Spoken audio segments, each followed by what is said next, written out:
2017 May 21 medical college Alappuzha. ഇടതുവശത്തേക്കുള്ള indicator തെളിയിച്ച് അല്പസമയം കഴിഞ്ഞതും തിരക്കേറിയ ഹൈവേ മറികടന്ന് ആ ബുള്ളറ്റ് ആശുപത്രിയുടെ കവാടത്തെ പിന്നിലാക്കിക്കൊണ്ട് പാർക്കിംഗ് ഭാഗത്തേക്ക് കുതിച്ചു. പ്രധാന കെട്ടിടത്തിന്റെ പടിക്കെട്ടുകൾ കടന്ന് അകത്തെത്തിയ അയാൾ ആൾക്കൂട്ടത്തിനിടയിലൂടെ തിക്കിത്തിരക്കി അന്വേഷണങ്ങൾ എന്നെഴുതിയ ബോർഡിന്റെ കീഴെയിരുന്ന സ്ത്രീയെ സമീപിച്ചു. എക്സ്ക്യൂസ് മീ, ഞാൻ sub inspector Charlie from Alappuzha town station. Doctor Sandra Subramaniam ഏത് ബ്ലോക്കിലാ? ആ സ്ത്രീ തന്റെ മുന്നിലിരുന്ന ഫോണെടുത്ത് ആരെയോ വിളിച്ചതിന് ശേഷം പറഞ്ഞു. ഡോക്ടർ ഇപ്പോൾ ക്ലാസ് എടുക്കുകയാണ്. അരമണിക്കൂർ വെയിറ്റ് ചെയ്താൽ. ആ സ്ത്രീ മുഴുമിപ്പിക്കുന്നതിന് മുമ്പേ ആ ഉദ്യോഗസ്ഥൻ കൈകൾ ഉയർത്തി അവരെ തടഞ്ഞുകൊണ്ട് പറഞ്ഞു. Please understand me, it's urgent. A block, second floor. Thanks madam. ആവശ്യമായ വിവരം കിട്ടിയതും കാറ്റിനെ കണക്ക് അയാൾ ആളുകളുടെ ഇടയിലൂടെ മുന്നോട്ട് പാഞ്ഞു. മാഡം, ഒരു കാര്യം ചോദിച്ചോട്ടെ? സർവീസിൽ കയറിയിട്ട് ഇപ്പോൾ കുറച്ചധികം നാളായല്ലോ. ഇത്രയും കാലം കൈകാര്യം ചെയ്ത കേസുകളിൽ ഏറ്റവും യുണീക്കായ കേസ് ഏതാണ്? ആ ചോദ്യം കേട്ടതും സാന്ദ്ര മെല്ലെ ചിരിച്ചുകൊണ്ട് ചോദ്യം ഉന്നയിച്ച കുട്ടിയെ നോക്കി.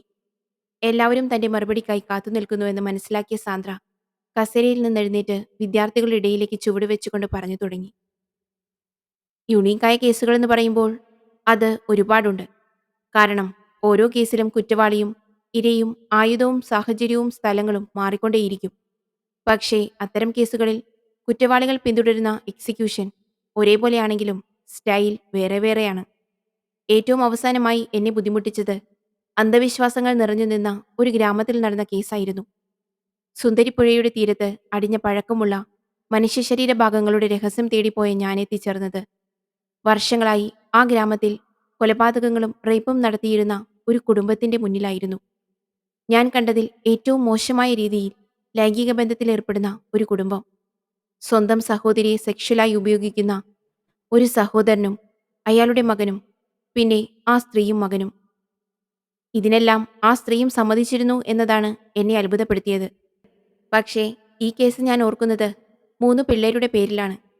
കേസ് തെളിയിക്കാൻ ആദ്യ ദിവസം മുതൽ അവസാനം വരെ എന്നോടൊപ്പം നിന്ന 2 ആൺകുട്ടികളും ഒരു പെൺകുട്ടിയും. ഈ കേസിൽ എനിക്കുള്ള വെല്ലുവിളി മരിച്ചയാളെ കണ്ടെത്തുക എന്നതായിരുന്നു. കോഴി വേസ്റ്റിനോടൊപ്പം വെള്ളത്തിൽ കിടന്ന് അഴുകിയ ശരീരഭാഗങ്ങൾ കാരണം ആരാണെന്നറിയാൻ കുറച്ചു വൈകി. പക്ഷേ അതെല്ലാം കടന്ന് ആ ഗ്രാമത്തിന് സമീപമുള്ള എല്ലാ പോലീസ് സ്റ്റേഷനിലെയും മിസ്സിംഗ് കംപ്ലയിൻസ് എടുത്ത് സ്കൾ സൂപ്പർ ഇമ്പോസിഷൻ നടത്തിയാണ് ആളെ കണ്ടെത്തിയത്. ആ ഒരാളെ കണ്ടെത്തിയപ്പോൾ പിന്നാലെ വന്നത് ആ ഗ്രാമത്തിൽ നടന്ന എന്റെ പ്രായത്തിന്റെ പഴക്കമുള്ള കൊലപാതക കേസുകളായിരുന്നു. ആ 3 കുട്ടികളുടെയും സഹായത്തോടെ പ്രതിയെ പിടിക്കുമ്പോൾ എനിക്കുള്ള ട്രാൻസ്ഫർ ഓർഡറുകളും വന്നിരുന്നു. സുന്ദരിപ്പുഴയുടെയും താത്തക്കടവിന്റെയും നിഗൂഢതകൾ പുറത്തു കൊണ്ടുവന്നതിന്റെ പിറ്റേന്ന് ഞാൻ അവിടം വിട്ടു. ഇപ്പോൾ നിങ്ങൾ ചോദിക്കും, ഈ കേസിൽ എന്താണ് യുണീക്ക് എന്ന്? പറയാം. എന്റെ പ്രായമുള്ള കേസെന്ന് പറഞ്ഞില്ലേ, അതുതന്നെ കാര്യം. ജാതിയും മതവും തലക്ക് പിടിച്ച തമ്പിക്കുടുംബം ചെയ്ത കൊലപാതകം.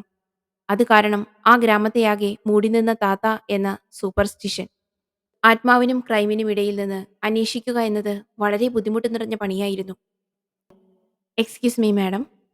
കഥ പറച്ചിലെ രസച്ചരട് മുറിച്ചതിന്റെ മുഷിച്ചിലോടെ സാന്ദ്ര തലതിരിച്ച് വാതിലിനരികിലേക്ക് നോക്കി. വിയർത്തു കുളിച്ച് ഭവ്യതയോടെ ക്ലാസ്സിന് വെളിയിൽ നിന്ന പോലീസ് ഉദ്യോഗസ്ഥനെ കണ്ടതും അവൾ കസേരയിൽ നിന്ന് എഴുന്നേറ്റ് അയാളെ സമീപിച്ചു. മാഡം, ഒരു മെസ്സേജ് ഉണ്ട്. ഫോണിൽ കിട്ടാത്തതുകൊണ്ട് മെസ്സേജ് ഡെലിവർ ചെയ്യാൻ എന്നെ ഏൽപ്പിച്ചതാണ്. ഒരു അനോണിമസ് ബോഡി കിട്ടിയിട്ടുണ്ട്. സോറി, ക്ലാസ് എടുക്കാൻ കയറിയാൽ ഞാൻ ഫോൺ ഓഫ് ചെയ്യാറുണ്ട്. അനോണിമസ് ബോഡിയല്ലേ, ഞാൻ എത്തിക്കോളാം. ഇതൊക്കെ സ്ഥിരാ സാറേ. മാഡം, ഇത് യൂഷ്വൽ തിങ് അല്ല. നമുക്ക് ഒരു കൈ മാത്രമേ കിട്ടിയിട്ടുള്ളൂ, അതും കുറച്ചു ദിവസം പഴക്കമുള്ളത്. ആ വാക്കുകൾ സാന്ദ്രയുടെ ശ്രദ്ധയാകർഷിച്ചു. ഇൻട്രസ്റ്റിംഗ്. ഏത് സ്റ്റേഷനിലാ? മരാരിക്കുളം സ്റ്റേഷൻ. ഓ, എന്നാ താൻ മടങ്ങിക്കോ, ഞാൻ എത്തിക്കോളാം. Yes madam. സാന്ദ്രയെ സല്യൂട്ട് ചെയ്തതിനു ശേഷം ആ ഉദ്യോഗസ്ഥൻ തിരിഞ്ഞു നടക്കാൻ തുടങ്ങി. തിരികെ ക്ലാസ്സിനുള്ളിലേക്ക് കയറിയ സാന്ദ്ര മേശപ്പുറത്തിരുന്ന ഫയലുകൾ അടുക്കി കയ്യിലെടുത്തുകൊണ്ട് കുട്ടികളെ നോക്കി പറഞ്ഞു. ഞാനൊരു അധ്യാപികയൊന്നുമല്ല, പക്ഷേ അധ്യാപനത്തിന്റെ സുഖം അറിഞ്ഞു വരികയായിരുന്നു. എന്തായാലും ഈ കേസ് കഴിഞ്ഞിട്ടേ ഇനി കാണാൻ പറ്റൂ.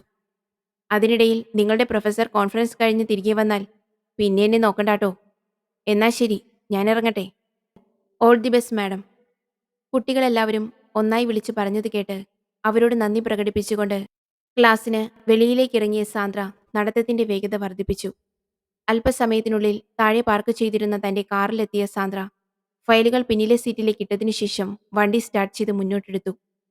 കറുത്ത നിറമണിഞ്ഞ ആ പഴയ മോഡൽ ബെൻസ് കാർ ഒരു പടക്കുതിരെ കണക്ക് ഹോസ്പിറ്റൽ താണ്ടി ഹൈവേയിലൂടെ കുതിച്ചു പായാൻ തുടങ്ങി. ചുട്ടുപഴുത്ത് കിടന്നിരുന്ന റോഡിലൂടെയുള്ള യാത്ര അവസാനിപ്പിച്ചുകൊണ്ട് ആ കറുത്ത കാർ ഇടതുവശത്തേക്കുള്ള സിഗ്നൽ ഇട്ട ശേഷം മാരാരിക്കുളം പോലീസ് സ്റ്റേഷന്റെ മതിൽക്കെട്ടിനകത്തേക്ക് കയറി. ഇടുങ്ങിയ മുറ്റത്ത് ഒരുവിധം വാഹനം പാർക്ക് ചെയ്ത ശേഷം സാന്ദ്ര ധൃതിയിൽ സ്റ്റേഷൻ കെട്ടിടത്തിനുള്ളിലേക്ക് കയറി. പടിക്കെട്ട് കയറി ചെന്നതും ഇടതുവശത്തായി കണ്ട എസ് ഐയുടെ മുറിയുടെ വാതിൽ പാതി തുറന്നു പിടിച്ചുകൊണ്ട് അവൾ തല അകത്തേക്കിട്ട് ചോദിച്ചു, may I? Yes madam, please come in. എന്താ വേണ്ടത്? Sir, I am from forensic department and myself Sandra Subramaniam. ആ പേര് കേട്ടതും എസ് ഐ കസേരയിൽ നിന്ന് എഴുന്നേറ്റ് നിന്നുകൊണ്ട് പറഞ്ഞു. ഞങ്ങൾ വെയിറ്റ് ചെയ്യുകയായിരുന്നു മാഡം. സംഗതി മുകളിലെ നിലയിൽ സി ഐയുടെ ടേബിളിലുണ്ട്. എന്തു ചെയ്യണമെന്ന് ഒരു പിടുത്തം കിട്ടാത്തതുകൊണ്ട് പ്ലാസ്റ്റിക് ബാഗിലാക്കി സീൽ ചെയ്ത് വെച്ചിരിക്കുക. Please come with me. This way please. ചെറിയ സംഭാഷണം അവസാനിപ്പിച്ചുകൊണ്ട് ആൽബി പടിക്കെട്ടുകൾ കയറാൻ തുടങ്ങി. പിന്നാലെ സാന്ദ്രയും. എന്നെ എന്തിനാ ഇങ്ങോട്ട് വരുത്തിയത്? ബോഡി പാർട്ട് ഡിപ്പാർട്ട്മെന്റ് ഓഫീസിലേക്ക് അയച്ചാൽ പോരായിരുന്നു? സാന്ദ്രയുടെ ചോദ്യം ഇടുങ്ങിയ കോണിപ്പടികൾ തട്ടി പ്രതിധ്വനിച്ചു. അതിപ്പോ എങ്ങനെയാ മാഡം? ഇന്നൊരു കൈ കിട്ടി. ബാക്കിയുള്ള ബോഡി പാർട്സിന് വേണ്ടിയുള്ള തിരച്ചിൽ തുടങ്ങിയിട്ടുണ്ട്.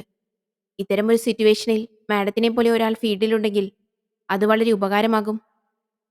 വാക്കുകൾ അവസാനിപ്പിച്ചുകൊണ്ട് ആ ഉദ്യോഗസ്ഥൻ സാന്ദ്രയെ നോക്കി പുഞ്ചിരിച്ചുകൊണ്ട് മുന്നിലെ വാതിലിൽ മെല്ലെ തട്ടി. Yes, come in. അവർ കതക് തുറന്ന് അകത്തേക്ക് കയറി. ആൽബി തന്റെ മേലുദ്യോഗസ്ഥന് നീട്ടിയൊരു സല്യൂട്ട് നൽകി. എന്തായി ആൽബി, ആള് വന്നോ? യെസ് സാർ, ആളെത്തി. ഇനി കാര്യങ്ങൾ പറ. ആൽബിയുടെ വലതുവശത്തുകൂടെ മുന്നിലേക്ക് കയറി വന്ന സാന്ദ്രയുടെ വാക്കുകൾ കേട്ട് സി ഐ ദീപു രാമചന്ദ്രൻ തന്റെ അതിഥിയെ നോക്കി ഇരിക്കാൻ ആംഗ്യം കാട്ടി. നേരെ കാര്യത്തിലേക്ക് വരാം. എടോ, താനിങ്ങനെ വടിവിഴുങ്ങിയതുപോലെ നിൽക്കാതെ ഒന്ന് ശ്വാസം വിട്ടടോ. എന്നിട്ട് അങ്ങോട്ടേക്ക് ഇരിക്ക്.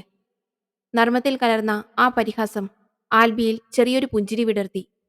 അയാൾ ജാള്യത മറച്ചുകൊണ്ട് സാന്ദ്രയിരുന്ന കസേരയുടെ പിന്നിലേക്ക് മറ്റൊരു കസേര വലിച്ചിട്ടിരുന്നു. ഒരു കൈ, അതാണ് ഇവിടുത്തെ പ്രശ്നം. ഏകദേശം 3 മണിക്കൂർ മുമ്പാണ് ആ കൈ ഞങ്ങളെ തേടി വന്നത്. ഹൈവേക്ക് കിഴക്കുവശം, അതായത് ഇവിടെ നിന്ന് 3/4 കിലോമീറ്റർ മാറിയാണ് സംഭവം നടന്ന സ്ഥലം. AC കനാലിന്റെ തീരത്തുള്ള പൊന്തക്കാട്ടിൽ നിന്നാണ് കൈ കണ്ടെടുത്തത്. കണ്ടെടുത്തതെന്ന് വെച്ചാൽ ആ വഴി പോയ ഒരാളുടെ കുറുകെ തെരുവ് നായ ഈ കൈയും കടിച്ചുകൊണ്ട് ചാടി വീഴുകയായിരുന്നു. ബാലൻസ് തെറ്റി ബൈക്കിൽ നിന്ന് വീണ അയാളിപ്പോൾ ചേർത്തല ആശുപത്രിയിലുണ്ട്. റോഡിൽ കുറച്ചുനേരം സഹായം കിട്ടാതെ കിടന്ന അയാൾ വീഴ്ചയുടെ ആഘാതത്തിൽ നിന്ന് ഒരുവിധം മോചിതനായപ്പോഴാണ് റോഡിൽ കിടന്ന കൈ കണ്ടത്. ഉടൻ തന്നെ സ്റ്റേഷനിലേക്ക് വിളിച്ച് അറിയിക്കുകയും ചെയ്തു. അങ്ങനെ ഞങ്ങൾ ചെന്ന് കൈ കസ്റ്റഡിയിലെടുത്തു. ശേഷം അയാളെ ഹോസ്പിറ്റലിലേക്ക് അയച്ചു. നമ്മുടെ ടീം ഇപ്പോൾ കനാലിൽ തിരച്ചിലാണ്. മാഡത്തിന് എന്തു തോന്നുന്നു? It's interesting. ബട്ട് ഒന്ന് ചോദിക്കട്ടെ, AC കനാലിന്റെ തീരത്തുള്ള റോഡ് പാരലൽ ഹൈവേ അല്ലേ? അതെങ്ങനെ ഇത്രയ്ക്കും വിജനമാകും? അത് അങ്ങനെയൊരു പാരലൽ ഹൈവേ ഉണ്ടെന്നുള്ള കാര്യം ഈ പ്രദേശത്തുള്ളവർക്ക് മാത്രമേ അറിയാവൂ. അതുമല്ല, മെയിൻ റോഡിനേക്കാൾ ദൂരക്കൂടുതൽ പാരലൽ റോഡിനുണ്ട്. അതുകൊണ്ട് തന്നെ ആ വഴിക്ക് വണ്ടികൾ അധികം പോകാറില്ല. കൊള്ളാലോ, നമ്മുടെ സർക്കാരിനെ പറഞ്ഞാൽ മതി. ഒരു സംശയം കൂടി, അവിടെയുള്ള നാട്ടുകാരോ? ആ പ്രദേശത്ത് താമസം കുറവാണ്. കനാലിന്റെ പടിഞ്ഞാറേ തീരത്ത് ആളുകൾ താമസിക്കുന്നുണ്ട്. കിഴക്ക് ഭാഗത്ത് ഈ റോഡും. അതിനുമപ്പുറം കുറ്റിക്കാടുകളും മണൽക്കൂനകളും വിശാലമായ വയലുകളും മാത്രമേ ഉള്ളൂ. ശരി, എനിക്ക് ആ കൈയൊന്ന് കാണണം. ആൽബി, അതെടുക്ക്. സിഐയുടെ ആജ്ഞ കേട്ടതും ആൽബി കസേരയിൽ നിന്ന് എഴുന്നേറ്റ് തൊട്ടടുത്ത റൂമിലേക്ക് നീങ്ങി. ആരാണ് അന്വേഷണ ഉദ്യോഗസ്ഥൻ? ടീം വല്ലതും ഫോം ചെയ്തോ? ഇതുവരെ ഒന്നുമില്ല മാഡം. ആ ബോഡി കിട്ടട്ടെ എന്ന് കരുതി. മാഡം, കയ്യിലെ പ്ലാസ്റ്റിക് കവർ നീട്ടിപ്പിടിച്ചുകൊണ്ട് ആൽബി വിളിച്ചു. ഇരുന്നിരിപ്പിൽ തല തിരിച്ച് കവർ വാങ്ങി അതിലേക്ക് സൂക്ഷിച്ചു നോക്കിക്കൊണ്ട് അവൾ പറഞ്ഞു. വലത് കൈ, പുരുഷൻ. കൈപ്പത്തിക്ക് കുറച്ച് കീഴേ മാത്രം അഴുകിയിട്ടുണ്ട്. ദാറ്റ് മീൻസ് അവിടം വെള്ളവുമായി കോണ്ടാക്റ്റ് ഉണ്ടായിരുന്നു. അല്ലെങ്കിൽ മുഴുവനും ഒരുപോലെ ഡീകമ്പോസ്ഡ് ആയേനെ.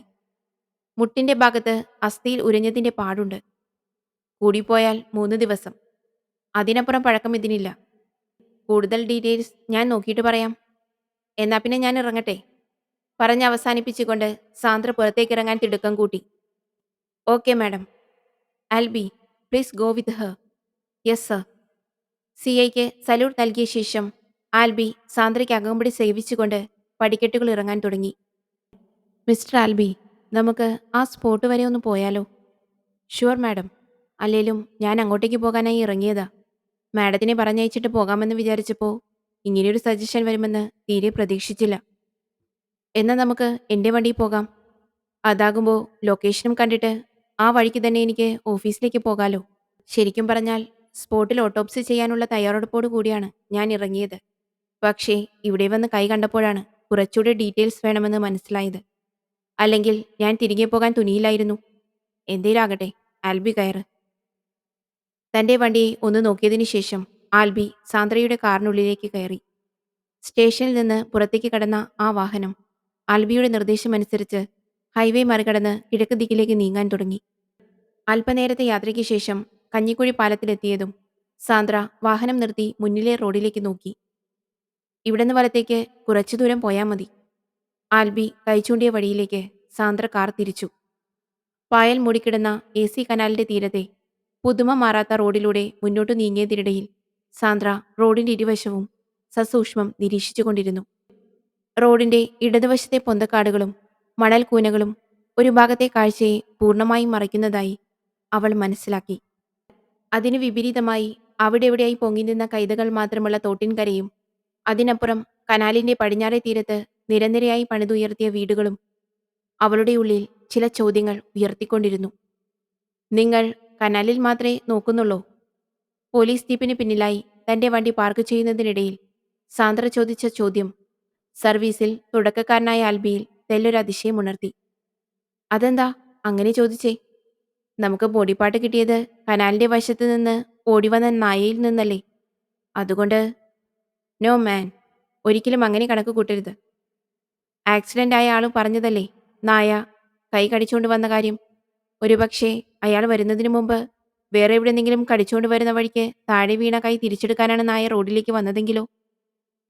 ഈ കാണുന്ന മണൽക്കൂനകളുടെ അപ്പുറം വയലുകളാണെന്നല്ലേ CI സാർ പറഞ്ഞത്. അവിടെയും വെള്ളമുണ്ടാകും. കുറഞ്ഞ പക്ഷം ചെളിയെങ്കിലും കാണും. ചിലപ്പോ അതാകാം കൈ അഴുകാൻ കാരണം. സോ കൈ അവിടെ നിന്ന് വരാനുള്ള സാധ്യത തള്ളിക്കളയാൻ പറ്റുമോ?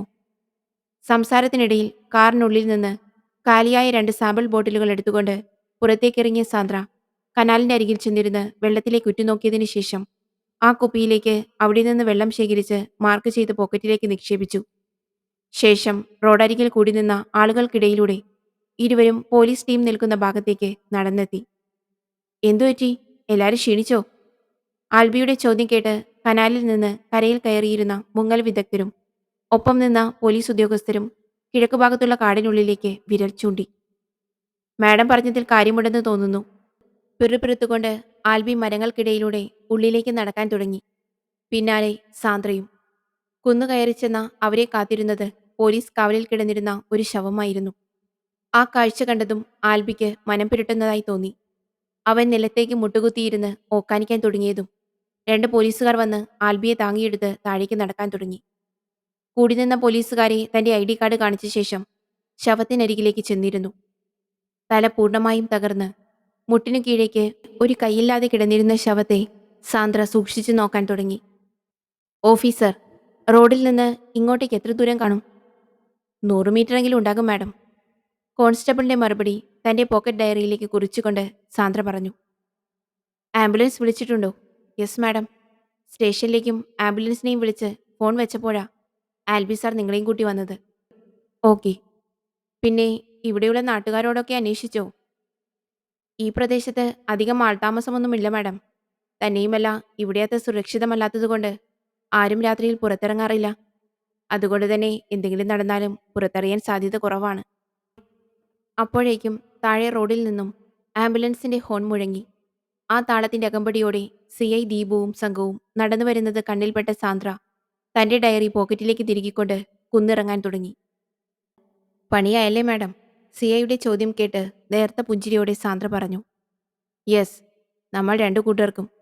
സാറ് ചെന്ന് ആ പരിസരമൊക്കെ ഒന്ന് നോക്ക്. അപ്പോഴേക്കും ഞാൻ എക്യുപ്മെന്റ്സുമായി എത്താം. സാന്ദ്ര ധൃതിയിൽ താഴേക്ക് നടന്ന് കാറിനരികിൽ ചെന്ന് തന്റെ പെട്ടിയുമായി തിരികെ നടക്കാൻ തുടങ്ങി.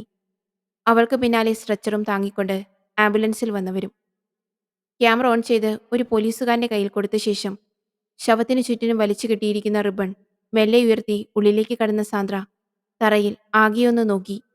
ശേഷം പെട്ടി ഒരിടത്ത് വെച്ച് ഗ്ലൗസുകൾ കയ്യിലണിഞ്ഞു. ശവത്തെ മൂടിയിട്ടിരിക്കുന്ന ട്രാൻസ്പെറന്റ് പ്ലാസ്റ്റിക് ചുരുട്ടിയെടുത്ത് പിന്നിൽ നിന്ന പോലീസുകാരന് കൊടുത്ത ശേഷം അവൾ ആ ശരീരം മുഴുവനൊന്ന് നോക്കി.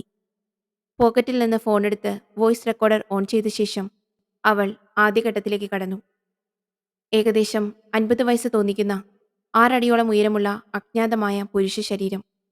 2017 മെയ് 21 മാരാരിക്കുളം പോലീസ് സ്റ്റേഷൻ പരിധിയിലുള്ള കഞ്ഞിക്കുഴി പാലത്തിന് സമീപം AC കനാലിന്റെ കിഴക്ക് ഭാഗത്തുള്ള കാട്ടിൽ നിന്നും റോഡിൽ നിന്ന് 100 മീറ്റർ ദൂരെ മാറി കണ്ടെടുക്കപ്പെട്ടിരിക്കുന്നു.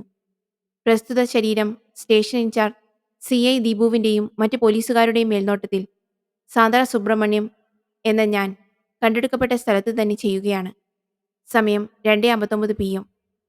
കണ്ടെടുക്കുന്ന സമയത്ത് മൃതശരീരം ധരിച്ചിരുന്നത് പഴകി നിറം മങ്ങിയതും ചെളി പിടിച്ചതുമായ മുണ്ടും കീറിപ്പറഞ്ഞ ഷർട്ടുമാണ്. മൃതശരീരത്തിന്റെ തലയോടും താടിയെല്ലും പൂർണ്ണമായും തകർന്നിരിക്കുകയാണ്. അതുപോലെ തന്നെ വലതു കൈമുട്ടിന് കീഴെ വെച്ച് മുറിച്ചു മാറ്റപ്പെട്ടിട്ടുമുണ്ട്. മൃതശരീരത്തിന്റെ എന്ന് കരുതപ്പെടുന്ന വലതു കൈ ഏകദേശം 3 മണിക്കൂർ മുമ്പ് CI ദീപുവിന്റെ നേതൃത്വത്തിലുള്ള സംഘം കണ്ടെടുക്കുകയുണ്ടായി. ശരീരത്തിൽ ആകമാനം മുറിവുകളുണ്ട്. രക്തം കട്ടപിടിച്ച അവസ്ഥ പരിഗണിക്കുമ്പോൾ മുറിവുകളെല്ലാം മരണത്തിനു മുമ്പ് ഉണ്ടായിട്ടുള്ളതാണ്. അരയ്ക്ക് കീഴെയുള്ള ഭാഗം മുഴുവനായും പൾപ്പ് അവസ്ഥയിലാണുള്ളത്. പെട്ടിയിൽ നിന്ന് തന്റെ ആയുധങ്ങൾ പുറത്തേക്കെടുത്ത് ഒരു കലാകാരിയുടെ ക്ഷമയോടെ അവൾ കരങ്ങൾ ചലിപ്പിച്ചുകൊണ്ടിരുന്നു. ആന്തരിക അവയവങ്ങൾ പൂർണ്ണമായും തകർന്ന നിലയിലാണ്. ഒടിഞ്ഞു നുറുങ്ങിയ സ്റ്റേർണവും വാരിയെല്ലുകളും കുത്തിക്കയറി ഹൃദയവും ശ്വാസകോശവും ആഴത്തിൽ മുറിഞ്ഞിട്ടുണ്ട്. ശ്വാസകോശത്തിൽ രക്തം നിറഞ്ഞ് കട്ടപിടിച്ചിരിക്കുന്നു. ഗാൾ ബ്ലാഡറിലെ മുറിവ് മൂലം ആമാശയത്തിൽ ബൈൽ നിറഞ്ഞിരിക്കുന്നു. ദഹനം പൂർണ്ണമാകാതിരുന്നതുകൊണ്ട് ബൈൽ ദ്രാവകത്തിൽ മുങ്ങിയ ഭക്ഷണത്തിന്റെ അംശം ലഭ്യമാണ്. പ്രസ്തുത അംശത്തിന്റെ ഒരു ഭാഗം കൂടുതൽ നിരീക്ഷണങ്ങൾക്കായി സാമ്പിളായി എടുത്ത് E1 എന്ന കുപ്പിയിൽ മാർക്ക് ചെയ്തു. അരയ്ക്ക് കീഴെയുള്ള പൾപ്പ് പോലെ അരഞ്ഞിരിക്കുന്ന ഭാഗത്ത് ടയർ മാർക്സ് ദൃശ്യമാണ്. കൂടുതൽ നിരീക്ഷണങ്ങൾക്കായി സാമ്പിൾ എടുത്ത് E2 എന്ന് മാർക്ക് ചെയ്ത് പ്ലാസ്റ്റിക് കവറിലാക്കി സീൽ ചെയ്തു.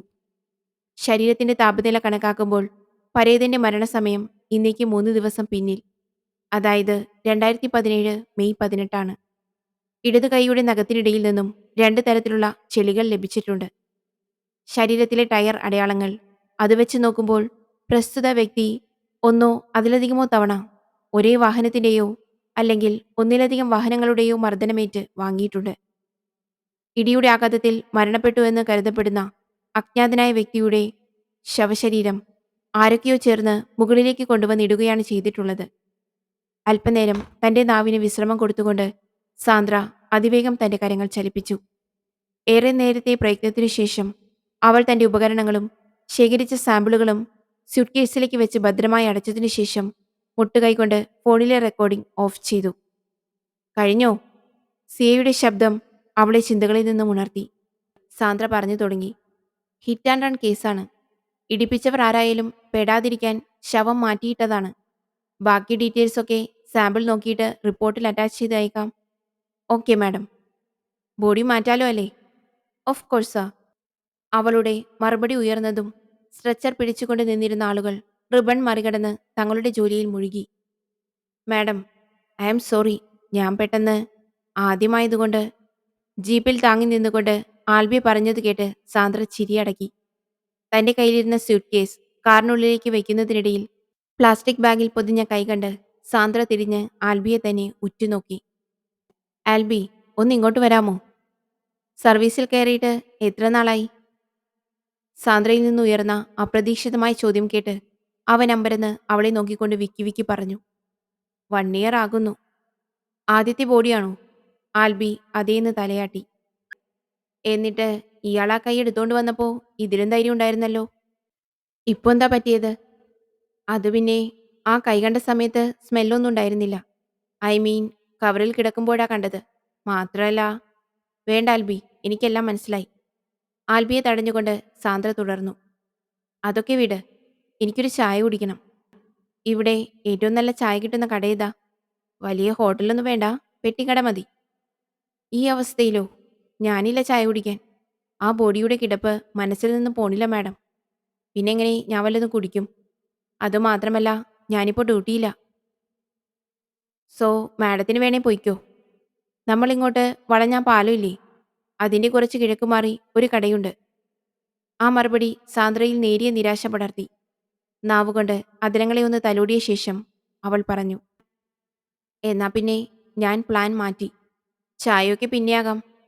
തൽക്കാലം നമുക്ക് ഈ കേസിനെ പറ്റി സംസാരിക്കാം. ആൽബിക്ക് എന്ത് തോന്നുന്നു? ഇതിലിത്ര അന്വേഷിക്കാനൊന്നുമില്ല.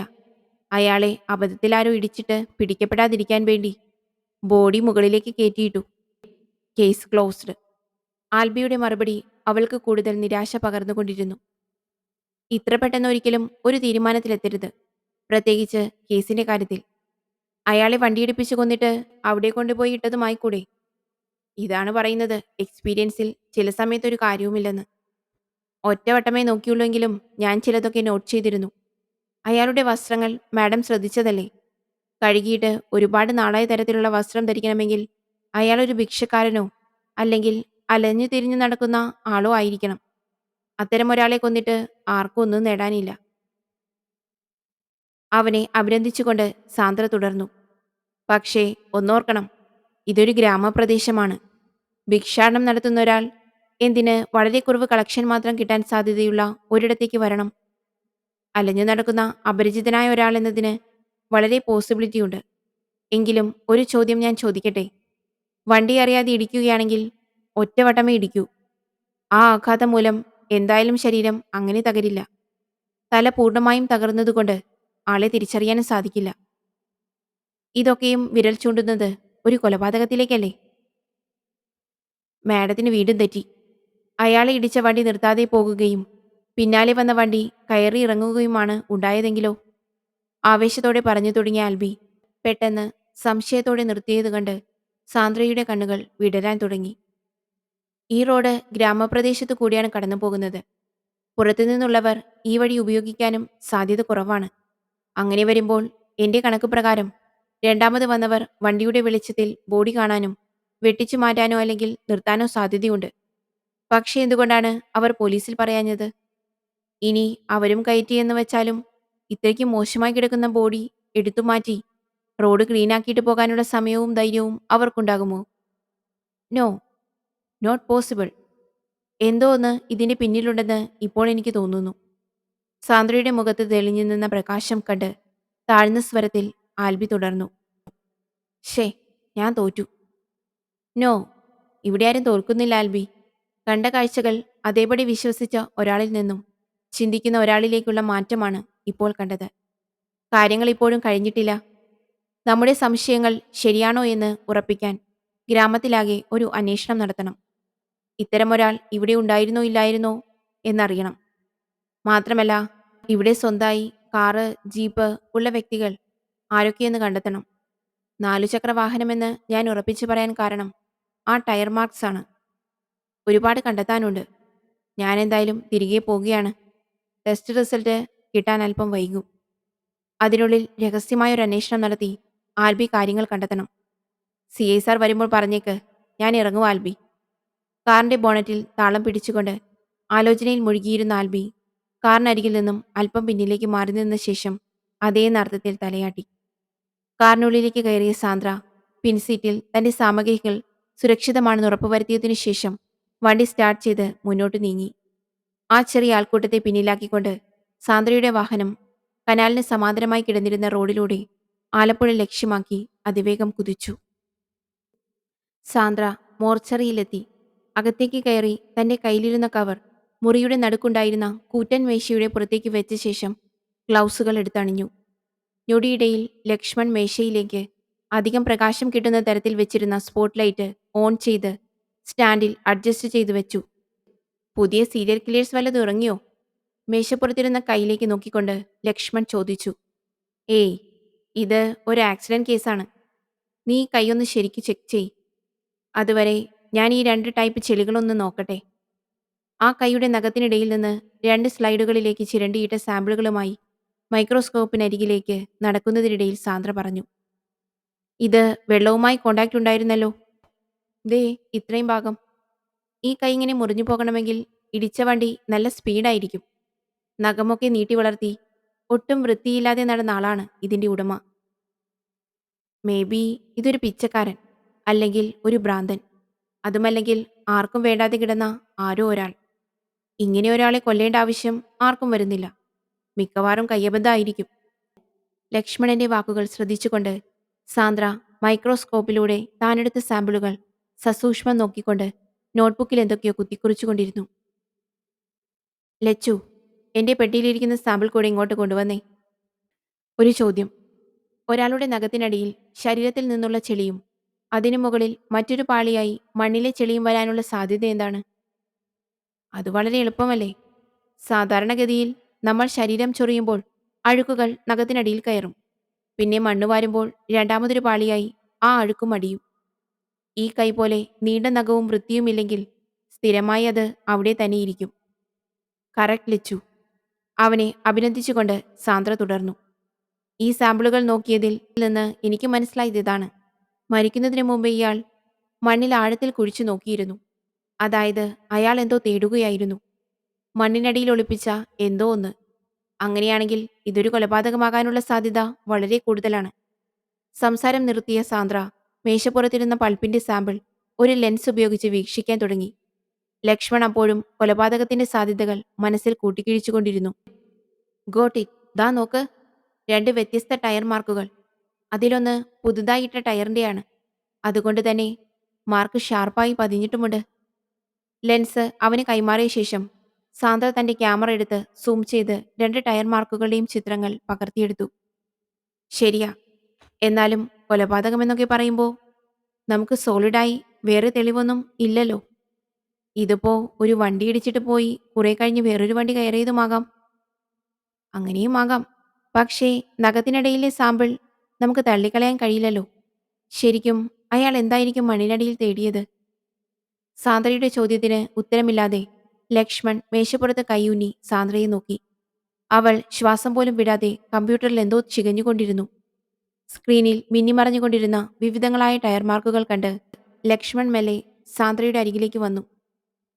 താൻ അപ്ലോഡ് ചെയ്ത ചിത്രത്തിന് സമീപം മഹീന്ദ്ര കമ്പനിയുടെ ജീപ്പിന്റെ ടയർ മാർക്കിന്റെ പാറ്റേൺ വന്നതും കമ്പ്യൂട്ടർ സ്ക്രീനിൽ തെളിഞ്ഞ റിസൾട്ട് സാന്ദ്ര ഉച്ചത്തിൽ വായിച്ചു. 90% മാച്ച്. കൂടുതൽ ആവേശത്തോടെ ലക്ഷ്മൺ ആ റിസൾട്ട് പ്രിന്റ് ചെയ്യാനുള്ള കമാൻഡ് കൊടുത്തിട്ട ശേഷം വീണ്ടും മാച്ചിങ് ഓപ്ഷൻ സ്റ്റാർട്ട് ചെയ്തു. ഏറെ നേരത്തെ കാത്തിരിപ്പിന് ശേഷം വന്ന രണ്ടാമത്തെ റിസൾട്ടും പ്രിന്റ് ചെയ്ത് എടുത്ത സാന്ദ്രയെ നോക്കി ലക്ഷ്മൺ പറഞ്ഞു. പുതിയ ടയറിട്ട മഹീന്ദ്രയുടെ ജീപ്പും പിന്നെ ഒരു അംബാസിഡറും. രണ്ടും വന്നത് എന്തോ കുഴിച്ചു നോക്കിയ ഒരു ഭിക്ഷക്കാരന്റെ, അല്ലെങ്കിൽ ഭ്രാന്തന്റെ പിന്നാലെ. ഇത് ശരിക്കും ആക്സിഡന്റ് ആണോ അതോ വെൽ പ്ലാൻഡ് മർഡറോ? അതിന് അയാൾ കുഴിച്ചു നോക്കിയത് എന്താണെന്നറിയണം. അതറിയണമെങ്കിൽ അയാൾ എവിടെയാണ് കുഴിച്ചു നോക്കിയതെന്ന് അറിയണം. പ്രിയപ്പെട്ട അജ്ഞാത, ഇതൊരു വല്ലാത്ത ചെയ്തായി പോയി കേട്ടോ. വിളറിയ കണ്ണുകളോടെ കയ്യെ നോക്കിക്കൊണ്ട് സാന്ദ്ര മന്ത്രിച്ചു. 2017 മെയ് 22 11 AM. മൊബൈൽ ഫോണിന്റെ നിർത്താതെയുള്ള സൗണ്ട് സാന്ദ്രയെ ഉറക്കത്തിൽ നിന്നുണർത്തി. അവൾ എഴുന്നേറ്റ് കണ്ണു തിരുമിയ ശേഷം ഫോണെടുത്ത് ചെവിയോട് ചേർത്തു. Good morning madam. ഞാൻ CI Deepu from Mararikulam police station. Tell me sir. ഒന്ന് സ്റ്റേഷൻ വരെ വരാമോ? Y sir? റിപ്പോർട്ടൊക്കെ ഞാൻ ഇന്നലെ തന്നെ തയ്യാറാക്കി അയച്ചതല്ലേ. അതിന്റെ ക്ഷീണം ഇപ്പോഴും മാറിയിട്ടില്ല. ചുമരിലെ ക്ലോക്കിലേക്ക് നോക്കിക്കൊണ്ട് അവൾ മറുപടി നൽകി. ഇങ്ങനെ ബുദ്ധിമുട്ടിക്കുന്നതിൽ എനിക്കും ദുഃഖമുണ്ട്. പക്ഷേ ഇത്തരം കാര്യങ്ങൾ എനിക്ക് പുറത്ത് ഒരാളോട് ചോദിക്കാൻ പറ്റില്ലല്ലോ. മാഡം റെസ്റ്റ് എടുത്തിട്ട് വൈകിട്ട് ഒരു 3 മണിയാകുമ്പോഴേക്ക് എത്തിയാൽ മതി. ധൃതിയില്ല. Okay officer. ഉച്ച കഴിഞ്ഞ് കാണാം. സംഭാഷണം അവസാനിപ്പിച്ച് ഫോൺ കട്ട് ചെയ്തുകൊണ്ട് അവൾ തിരികെ സോഫയിലേക്ക് കിടന്നു. ഉച്ചയ്ക്ക് 2:45. Mararikulam police station. സ്റ്റേഷനുള്ളിൽ കാത്തിരുന്ന് മുഷിഞ്ഞ സാന്ദ്ര പുറത്തേക്കിറങ്ങാൻ തുനിഞ്ഞതും ഒരു ജീപ്പ് സ്റ്റേഷന്റെ മുന്നിൽ ബ്രേക്കിട്ടു. ജീപ്പിൽ നിന്ന് പുറത്തേക്കിറങ്ങിയ CI തറ ചവിട്ടി കുലുക്കിക്കൊണ്ട് അകത്തേക്ക് കയറി.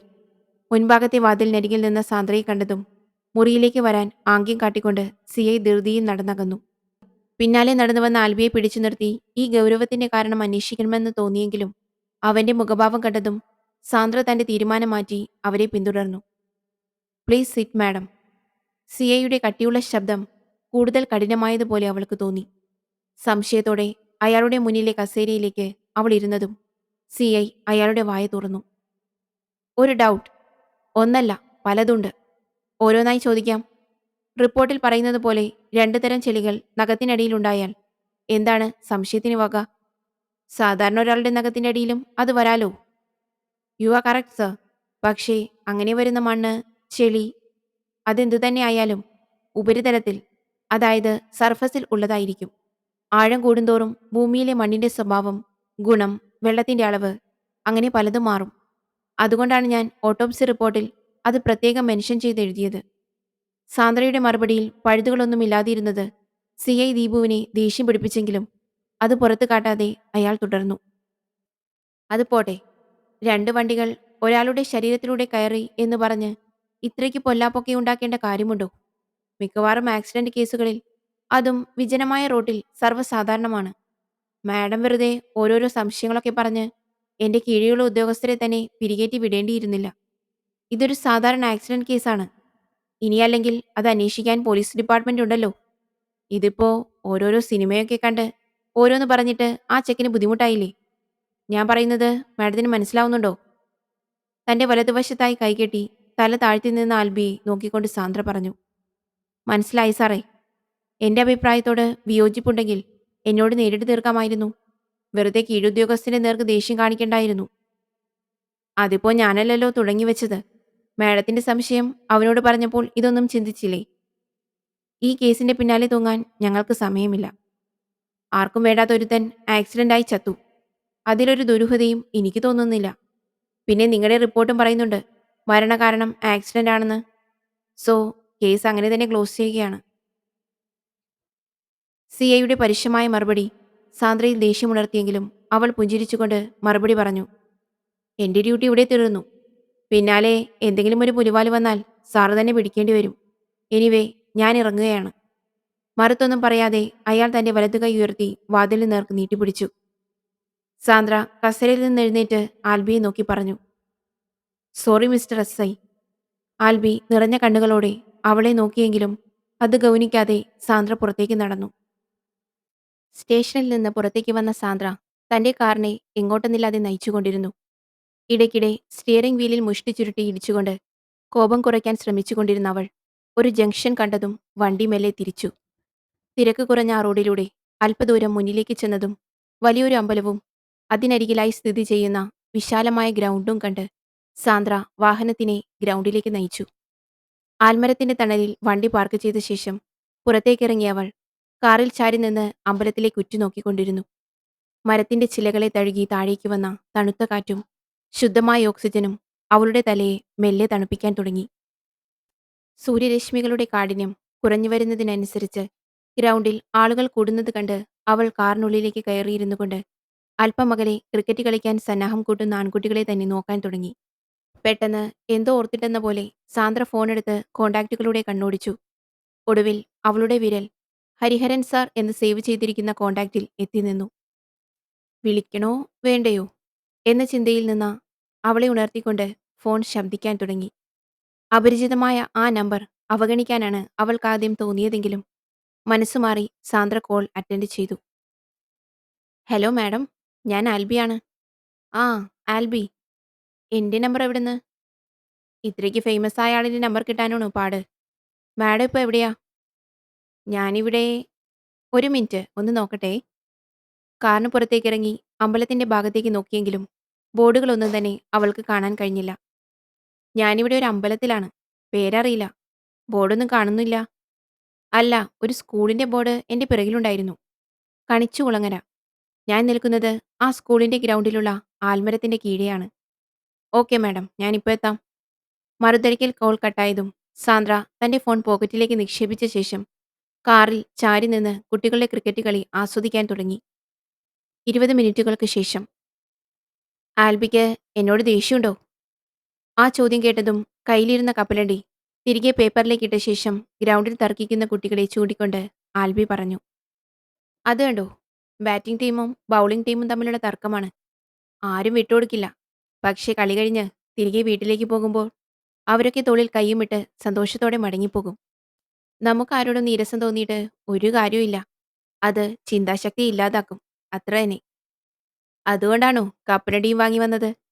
സാന്ദ്രയുടെ മറുപടി ആൽബിയിൽ ചിരി ഉണർത്തി. ഞാൻ കാര്യമായിട്ട് ചോദിച്ചാടോ. അത് വിട്. നമുക്ക് കുറച്ചേരം കേസിനെപ്പറ്റി സംസാരിക്കാം. ഞാൻ പറഞ്ഞ കാര്യം തിരക്കിയായിരുന്നോ? അതോ അതിനു മുമ്പേ സിഐ പൊക്കിയോ? ഞാൻ തുടങ്ങി വെച്ചതാ. പക്ഷേ ഏതോ സമയത്ത് എനിക്കിതൊക്കെ പുള്ളിയോട് ഷെയർ ചെയ്യാൻ തോന്നി. അതുപോട്ടെ, കാര്യത്തിലേക്ക് വരാം.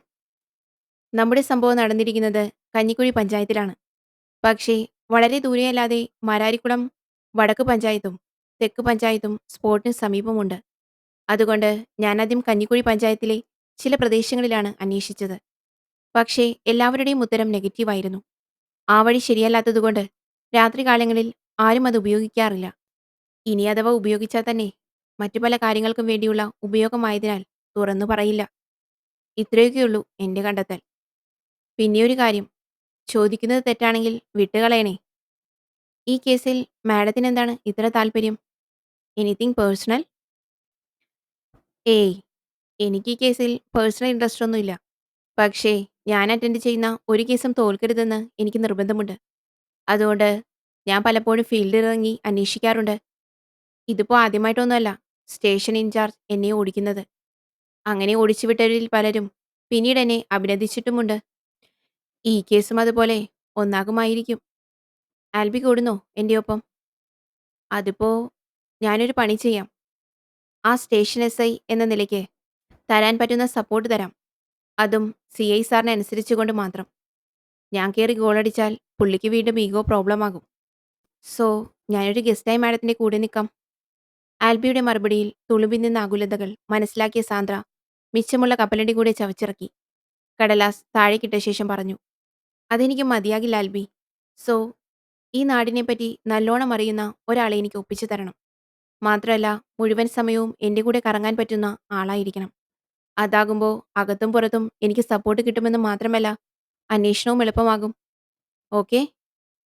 തൻ്റെ അരികിലേക്ക് ഉരുണ്ടുവന്ന ബോൾ കയ്യിലെടുത്ത് തിരിച്ചെറിഞ്ഞുകൊണ്ട് ആൽബി പറഞ്ഞു. അങ്ങനെ ഒരാൾ ഉണ്ട്. എൻ്റെ ഒരു കൂട്ടുകാരനുണ്ട്. ഒരു സിനിമാ പ്രാന്തൻ. ജോലിയൊന്നും ആയിട്ടില്ല. ബട്ട് ആള് ചിന്തിക്കുന്നതൊക്കെ വേറെ ലെവലിലാണ്. ഞാൻ അവനോട് സംസാരിച്ചു നോക്കട്ടെ. അല്ല മാഡം, മാഡം തിരികെ പോകുന്നില്ലേ? അതോ താമസം വല്ലതും ശരിയാക്കിയോ? പോകണം. ഒരു ഫംഗ്ഷനുണ്ട്. ഇനി ഈ കളി തീർന്നിട്ട് പോകാം. ശാന്തമായി മറുപടി നൽകിക്കൊണ്ട് സാന്ദ്ര കൈ കെട്ടിനിന്ന് കളി സൂക്ഷ്മമായി വീക്ഷിക്കാൻ തുടങ്ങി. ആൽബി അത്ഭുതത്തോടെയും ആദരവോടെയും അവളെ തന്നെ ഉറ്റുനോക്കി. ഹൈവേ കടന്ന് കിഴക്കുഭാഗത്തേക്കുള്ള റോഡിലേക്ക് കയറിയ സാന്ദ്രയുടെ കാർ ആൽബിയുടെ നിർദ്ദേശമനുസരിച്ച് അവൾ മുന്നോട്ട് നീക്കി. ഏകദേശം 1.5 കിലോമീറ്റർ പിന്നിട്ടതും വാഹനം ഇടത്തേക്ക് തിരിഞ്ഞ് 1/2 കിലോമീറ്റർ കൂടെ മുന്നോട്ട് ചെന്ന ശേഷം ഓടുമേഞ്ഞ ഒരു വീടിന്റെ മുന്നിൽ സാന്ദ്ര നിർത്തിയതും ആൽബി ജനാലയിലൂടെ തല പുറത്തേക്കിട്ട് ഉച്ചത്തിൽ വിളിച്ചു. ഡാ സൈക്കോലാലു. ആ വീടിന്റെ ഉമ്മറപ്പടിയിലിരുന്ന് ഫോണിലെന്തോ നോക്കിക്കൊണ്ടിരുന്ന യുവാവ് തലയുയർത്താതെ മറുപടിയായി പറഞ്ഞു. നിന്റെ അച്ഛനാടാ സൈക്കോ. പുഞ്ചിരിയോടെ കാറിനുള്ളിൽ നിന്ന് പുറത്തേക്കിറങ്ങിയ ആൽബി യൂണിഫോമിലെ ചുളിവ് മാറ്റിക്കൊണ്ട് ചോദിച്ചു. നീ പോലീസുകാരുടെ തന്തയ്ക്ക് വിളിക്കാൻ മാത്രമായോടാ? ഉമ്മറപ്പടിയിൽ നിന്ന് എഴുന്നേറ്റ് വേലിയുടെ അരികിൽ കിടക്കുന്ന കാറിലേക്കും അതിനുള്ളിലിരുന്ന സ്ത്രീയെയും നോക്കിക്കൊണ്ട് ആ യുവാവ് തുടർന്നു. നല്ല പുള്ളിയുടെ കല്യാണം കഴിഞ്ഞു.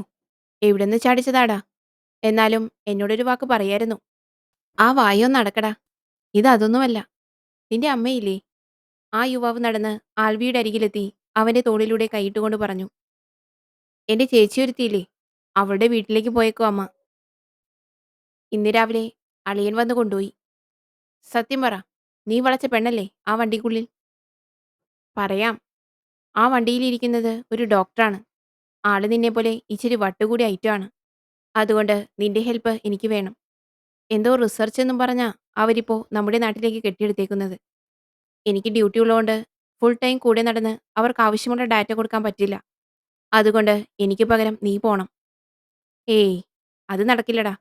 ഞാനൊരു പണി ഏറ്റുപോയതുകൊണ്ടാ ഇന്നമ്മയുടെ കൂടെ പോകാഞ്ഞത്. നാളെക്കൊണ്ട് അത് തീർത്തിട്ട് ഞാനങ്ങ് പോകും.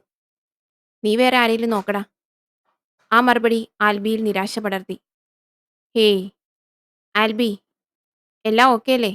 അല്പം പിന്നിൽ നിന്ന് ഉയർന്ന സാന്ദ്രയുടെ ശബ്ദം കേട്ട് ഇരുവരും അവളെ നോക്കി. കുറച്ചു ദിവസം വർക്ക് ചെയ്യാമോ എന്ന് ചോദിച്ചതിന് നീ ഇങ്ങനെ ജാടയിറക്കരുതായിരുന്നു. വെറുതെ ആ കാറിൽ കയറി കൂടെ പോയാൽ ഡെയിലി 1000 രൂപയും ഫുഡ് അലവൻസും മറ്റു ചെലവും ഒക്കെയായിരുന്നു ഓഫർ. എന്തായാലും നിനക്ക് യോഗമില്ല. ഞാൻ വേറെ ആളെ നോക്കിക്കോളാം. പൈസയുടെ കാര്യം കേട്ടതും സുഹൃത്തിനെ കൂടുതലൊന്നും പറയാൻ സമ്മതിക്കാതെ വായ പൊത്തിപ്പിടിച്ചുകൊണ്ട് ആ യുവാവ് സാന്ദ്രയെ അകത്തേക്ക് ക്ഷണിച്ചു. അവരുടെ അരികിലെത്തിയ സാന്ദ്ര ആ യുവാവിന്റെ നേർക്ക് കൈനീട്ടിക്കൊണ്ട് പറഞ്ഞു, ഡോക്ടർ സാന്ദ്ര സുബ്രഹ്മണ്യം. അവൾക്ക് ഹസ്തദാനം നൽകിക്കൊണ്ട് ആ യുവാവ് സ്വയം പരിചയപ്പെടുത്തി. ലാൽ ബഹദൂർ ശാസ്ത്രി. എല്ലാവരും ലാലു എന്ന് വിളിക്കും. എഞ്ചിനീയറിംഗ് ഒക്കെ കഴിഞ്ഞു. ജോലിയൊന്നും ശരിയായിട്ടില്ല. അതുകൊണ്ട് കിട്ടുന്ന പണിയൊക്കെ ചെയ്ത് മുന്നോട്ടു പോകുന്നു. മാഡത്തിന്റെ പേര് കൊള്ളാം. നല്ല പഞ്ചുണ്ട്. സാന്ദ്ര സുബ്രഹ്മണ്യം. വെറും ലാലു അല്ല, സൈക്കോ ലാലു. ഇടയിൽ കയറി ആൽബി പറഞ്ഞത് കേട്ട് ലാലു അവനെ നോക്കി. പല്ലിറുമിയെങ്കിലും കൂട്ടുകാരനെ വകവയ്ക്കാതെ അവൻ തുടർന്നു. മാഡം കേൾക്കണം. ഞങ്ങളിവനെ തമാശയ്ക്ക് വിളിക്കുന്ന പേരല്ല സൈക്കോ ലാലു. നമ്മളൊക്കെ ഒരു ഡിഗ്രി കൊണ്ട് പഠിപ്പ് നിർത്തിയപ്പോ ഇവൻ 2 ഡിഗ്രി ചെയ്തു. ഇപ്പോ ഒരെണ്ണം ഡിസ്റ്റന്റായി ചെയ്തുകൊണ്ടിരിക്കുന്നു. പിന്നെ എല്ലാ കാര്യവും ഒരു എക്സ്ട്രീം രീതിയിൽ ചിന്തിക്കുന്നത് കൊണ്ട് ഇട്ട പേരാണ് സൈക്കോ ലാലു. ഉദാഹരണം പറഞ്ഞാ, നമ്മളിപ്പോ ചിക്കൻ ബിരിയാണി കഴിച്ചിട്ട് അതിന്റെ രുചിയെപ്പറ്റി ചർച്ച ചെയ്യുന്നു എന്ന് വിചാരിക്കുക. പക്ഷേ ഇവനപ്പോ ചിന്തിക്കുന്നത് കറി വയ്ക്കാൻ കൊല്ലാൻ നേരത്ത് കോഴി എന്താണ് ചിന്തിച്ചിട്ടുണ്ടാവുക എന്നതായിരിക്കും. അതിലിപ്പോ എന്താ തെറ്റ്? ലാലു ഓക്കെയല്ലേ ഈ വർക്കിന്? സാന്ദ്രയുടെ വാക്കുകൾ തന്റെ മനസ്സിന് കുളിര് പകരുന്നതായി ലാലുവിന് തോന്നി. അവൻ തലയാട്ടി സമ്മതിച്ചു. സോ ഫസ്റ്റ് തിങ്, ഈ നാട്ടിൽ മഹീന്ദ്രയുടെ ജീപ്പ്, അംബാസഡർ കാർ എന്നിവ ഉള്ളവരുടെ ലിസ്റ്റ് എനിക്ക് വേണം. ലാലു അന്വേഷിക്കുമ്പോൾ ഒരു ഈച്ച പോലും അറിയാൻ പാടില്ല. ആ നിർദ്ദേശം കേട്ടതും പുരികക്കൊടികൾ വളച്ചുകൊണ്ട് ലാലു ആരാഞ്ഞു. ഏതോ കേസിന്റെ കാര്യത്തിനാണെന്ന് മനസ്സിലായി. തോടിന്റെ അരികിൽ കണ്ട ശവത്തെ ഇടിച്ച വണ്ടിയാണോ അന്വേഷിക്കുന്നത്? അതോ വേറെ ഏതെങ്കിലും കേസോ? അപ്രതീക്ഷിതമായ ആ ചോദ്യം കേട്ട് ഞെട്ടലോടെ സാന്ദ്ര ആൽബിയെ നോക്കി. മാഡം പേടിക്കണ്ട, ഞാനാരോടും പറയില്ല. പക്ഷേ ഒരു കാര്യമുണ്ട്. ഞാൻ അന്വേഷിക്കുമ്പോൾ മാഡം ഈ നാട്ടിലുണ്ടാകാൻ പാടില്ല. കാരണം അപരിചിതമായൊരു സ്ത്രീയെ നാട്ടിൽ കണ്ടാൽ അന്വേഷണത്തെ ബാധിക്കാൻ സാധ്യതയുണ്ട്. നമ്പർ തന്നിട്ട് പൊയ്ക്കോ. വല്ല തുമ്പും കിട്ടിയാൽ ഞാൻ വിളിക്കാം. എല്ലാം കഴിയുമ്പോൾ പൈസ ഒന്നിച്ച് തന്നാ മതി. അത് നല്ലൊരു സജഷനാണ്. പക്ഷേ ഞാനിവിടുന്ന് അങ്ങനെയങ്ങ് മാറിയാൽ ശരിയാകില്ല. വേറെ ചില കാര്യങ്ങളും കൂടി അന്വേഷിക്കാനുണ്ട്.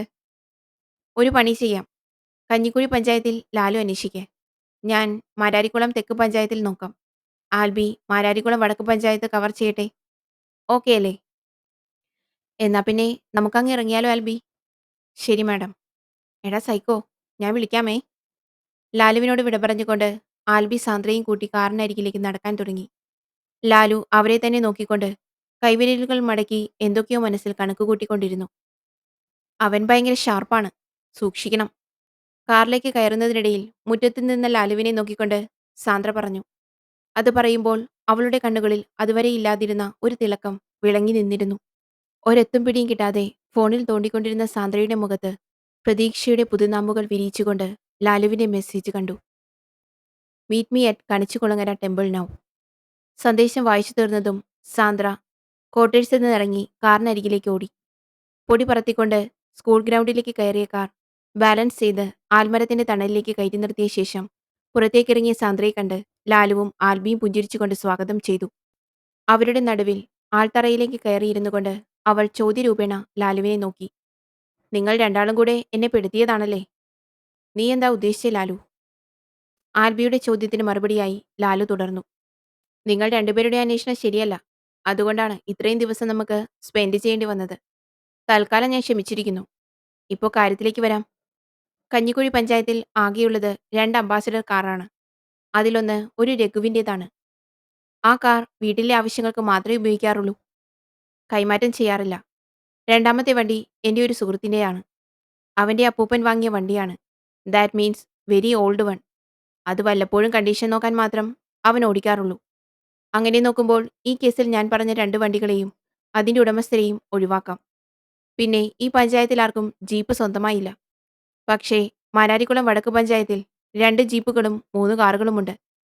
അതുപോലെ തെക്ക് പഞ്ചായത്തിൽ കടപ്പുറം ഭാഗത്തായി 3 ജീപ്പുകളും 2 കാറുകളുമുണ്ട്. ഇതിൽ നമുക്ക് ഒഴിവാക്കാൻ പറ്റുന്നത് തെക്ക് പഞ്ചായത്തിലെ ജീപ്പുകളാണ്.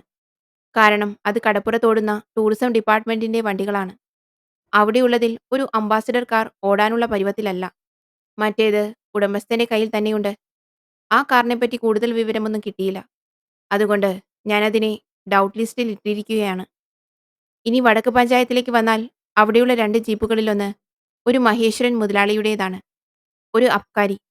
മറ്റേ ജീപ്പ് ശ്രീധരൻ എന്ന കോൺട്രാക്ടറാണ് ഉപയോഗിക്കുന്നത്. ഒരു കൈക്കൂലി കേസ് കാരണം ജോലി തെറിച്ചതുകൊണ്ട് ആളുകൾക്ക് പുള്ളിയെപ്പറ്റി അത്ര നല്ല അഭിപ്രായമല്ല. കാറുകളുടെ കാര്യം നോക്കിയാൽ 2 എണ്ണം ടാക്സിയായി ഓടുകയാണ്. മറ്റേത് ഒരാഴ്ച മുമ്പ് ബണ്ട് റോഡിൽ വെച്ച് ആക്സിഡന്റ് ആയതുകൊണ്ട് അവിടുത്തെ സ്റ്റേഷനിലാണ്. ആ ആക്സിഡന്റിന്റെ കാര്യം നേരാണോ? ലാലുവിന്റെ വാക്കുകൾ ശ്രദ്ധാപൂർവം കേട്ടിരുന്ന സാന്ദ്ര ഇടയിൽ കയറി ചോദിച്ചു. അത് കള്ളമല്ല. വണ്ടി ഓടിച്ചയാൾ ഇപ്പോഴും ആശുപത്രിയിലാണ്. ഏതോ ടിപ്പർ കൊണ്ട് ചാർത്തിയതാ. എനിക്ക് തോന്നുന്നു പുറത്തുനിന്ന് വന്ന ആരോ ഇടിച്ചതാകാനേ സാധ്യതയുള്ളൂ എന്നാണ്. ആൽബി, നിന്റെ പോലീസ് ബുദ്ധിയിൽ എന്താണ് തോന്നുന്നത്? ആൽബി മറുപടിയൊന്നും പറയാതെ ഗ്രൗണ്ടിൽ തത്തിക്കളിച്ചുകൊണ്ടിരുന്ന പൊടിപടലങ്ങളിലേക്ക് തന്നെ നോക്കിക്കൊണ്ടിരുന്നു. ഈ പറഞ്ഞ കാര്യം വെച്ച് നോക്കുമ്പോൾ 3 വണ്ടികളെ നമുക്ക് സംശയിക്കാം.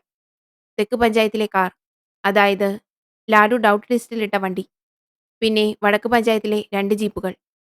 ആ സംശയം തീർത്തിട്ട് വേണം മുന്നോട്ട് നീങ്ങാൻ. സാന്ദ്രയുടെ നിർദ്ദേശങ്ങൾക്കിടയിൽ ആൽബി യാന്ത്രികമായി മന്ത്രിച്ചു. നമ്മൾ മുഹമ്മ പഞ്ചായത്ത് വിട്ടുകളഞ്ഞു. നമ്മളല്ല, നിങ്ങൾ. ഇതാണ് ഞാൻ പറഞ്ഞത് നിങ്ങളുടെ അന്വേഷണം ശരിയല്ലെന്ന്. മുഹമ്മ പഞ്ചായത്തിലെയും മണ്ണാഞ്ചേരി പഞ്ചായത്തിലെയും കാര്യം ഞാൻ തിരക്കിയിരുന്നു. വിജയ് ഭാവത്തിൽ ലാലു തുടർന്നു. 2 പഞ്ചായത്തുകളിലും നമ്മൾ തിരക്കുന്ന മോഡൽ കാറുകളില്ല. മണ്ണാഞ്ചേരി പഞ്ചായത്തിൽ ജീപ്പുകളുണ്ടെങ്കിലും മിക്കതും പള്ളിവക വണ്ടികളാണ്. പിന്നെയുള്ളത് ചില കച്ചവടക്കാരുടേതും. മുഹമ്മ പഞ്ചായത്തിൽ ഒരു ജീപ്പുണ്ട്. ലൈല എന്ന പേരിൽ സ്റ്റുഡിയോ നടത്തുന്ന റഫീഖിന്റെ വണ്ടിയാണത്. ലിസ്റ്റ് നീളുന്നു. ഒരുമാതിരി ഇരുട്ടിൽ നിന്നും ഇരുട്ടിലേക്ക് പോകുന്നത് പോലെ. ആൽബിയുടെ വാക്കുകൾ സാന്ദ്രയ്ക്കും ലാലുവിനും തീരെ സ്വീകാര്യമായില്ല. ആൽബിയുടെ തോളിൽ തട്ടിക്കൊണ്ട് അവൾ പറഞ്ഞു. ലിസ്റ്റ് കുറച്ച് വ്യക്തമായി വരുന്നു. അവൾ തിരിഞ്ഞ് ലാലുവിനെ നോക്കി പറഞ്ഞു. ലാലു, എനിക്ക് വേറൊരു ലിസ്റ്റ് വേണം. ആളൊഴിഞ്ഞ സ്ഥലത്തുള്ള വയലുകളുടെ ലിസ്റ്റ്. അതൊരു പക്ഷേ ഒരുപാട് ദൂരെയായിരിക്കില്ല. ആ ബോഡി കിട്ടിയ സ്ഥലത്തിനടുത്ത് തന്നെ ആയിരിക്കും. ഈ പോയിന്റ് ഇത്രയും നേരം എങ്ങനെ മറന്നുവെന്ന് അങ്ങോട്ട് പിടികിട്ടുന്നില്ല. ഇതായിരുന്നു കുറച്ചുകൂടെ എളുപ്പം. സാന്ദ്രയുടെ നിർദ്ദേശം തലകുലുക്കി സമ്മതിച്ചുകൊണ്ട് ലാലു ഗ്രൗണ്ടിൽ കളിക്കുന്ന കുട്ടികളെ കണ്ടതും ആൾത്തറയിൽ നിന്ന് ചാടിയിറങ്ങി അവരുടെ നേർക്ക് നടക്കാൻ തുടങ്ങി. വളവിൽ നിർത്തിയിട്ടിരിക്കുന്ന ജീപ്പിൽ ചാരി നിന്നുകൊണ്ട് ആൽബി റോഡിലൂടെ പോകുന്ന വാഹനങ്ങളെ വീക്ഷിച്ചുകൊണ്ടിരുന്നു. പെട്ടെന്ന് മറ്റൊരു ജീപ്പ് അവിടേക്ക് കുതിച്ചെത്തി. ആൽബിയുടെയും സംഘത്തിന്റെയും മുന്നിൽ ബ്രേക്കിട്ട് നിന്നു. ജീപ്പിൽ നിന്ന് തല വെളിയിലേക്ക് ഡ്യൂട്ടിയിൽ നിന്ന പോലീസുകാരനെ നോക്കി സിഐ ചോദിച്ചു. തണൽ നോക്കി നിന്നതാണോ? നോ സാർ, വണ്ടികൾ വരുന്നുണ്ട്. അതിനനുസരിച്ച് ഞങ്ങൾ ചെക്ക് ചെയ്യുന്നുമുണ്ട്. ആൽബിയുടെ വാക്കുകളെ നിഷ്കരണം തള്ളിക്കളഞ്ഞുകൊണ്ട് അയാൾ ജീപ്പിൽ നിന്ന് പുറത്തേക്കിറങ്ങി. അല്പമകലെ പാർക്ക് പോലെ കെട്ടി തിരിച്ചിരിക്കുന്ന ഭാഗത്തേക്ക് നടക്കാൻ തുടങ്ങി. പിന്നാലെ ആൽബിയും. ആ ഡോക്ടർ എന്തിനാ ഇവിടെ കിടന്ന് കറങ്ങുന്നത്?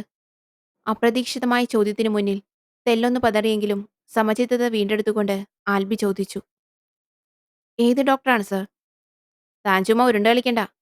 നമുക്ക് രണ്ടാൾക്കും അറിയാം ഏത് ഡോക്ടറെ പറ്റിയാ സംസാരിക്കുന്നതെന്ന്. സ്റ്റേഷനിൽ വെച്ച് ഞാൻ റൂഡായിട്ടാണ് പെരുമാറിയതെന്നും അറിയാം. അത് മനസ്സിൽ വെച്ചോണ്ട് ആ പെണ്ണിന്റെ താളത്തിന് തുള്ളിയാൽ നഷ്ടപ്പെടുന്നത് നിനക്ക് മാത്രമായിരിക്കും. എടാ, അതൊരു വട്ടുപിടിച്ച സ്ത്രീയാണ്. നീ വെറുതെ ഓരോന്നിലും ചെന്ന് ചാടരുത്. അതുപോലെ എല്ലാ കേസുകൾക്കും ലോജിക് എക്സ്പ്ലനേഷൻ ഉണ്ടാക്കാമെന്നുള്ളതും വെറും വ്യാമോഹമാണ്. നിന്റെ അതേ ഫിലോസഫിയും വെച്ചോണ്ട് പോലീസ് ജോലിക്ക് കയറിയ ആളാണ് ഞാൻ. പക്ഷേ അതെല്ലാം ഒറ്റ വർഷം കൊണ്ട് എനിക്ക് മറക്കേണ്ടി വന്നു. ഇതൊരു സിസ്റ്റമാണ്. അതിലെ ഓരോ കണ്ണിയും അനുസരിക്കേണ്ട ചില കാര്യങ്ങളുണ്ട്. അത് തെറ്റിയാൽ സിസ്റ്റം മുഴുവനും തകരും. ശരിക്കൊന്ന് ആലോചിക്ക്.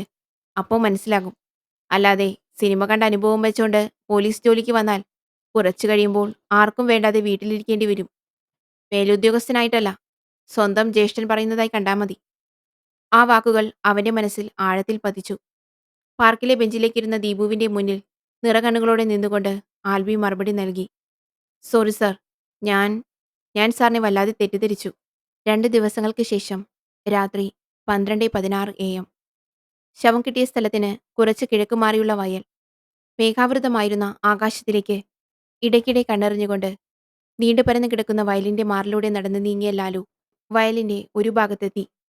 തോളിലിരുന്ന ചെറിയ മൺവെട്ടി തറയിലേക്ക് വെച്ച ശേഷം മുന്നിലെ നെൽച്ചെടികളെയും തന്റെ ഫോണിൽ പകൽ സമയത്തെടുത്ത ചിത്രങ്ങളും മാറി മാറി സൂക്ഷ്മമായി നോക്കി.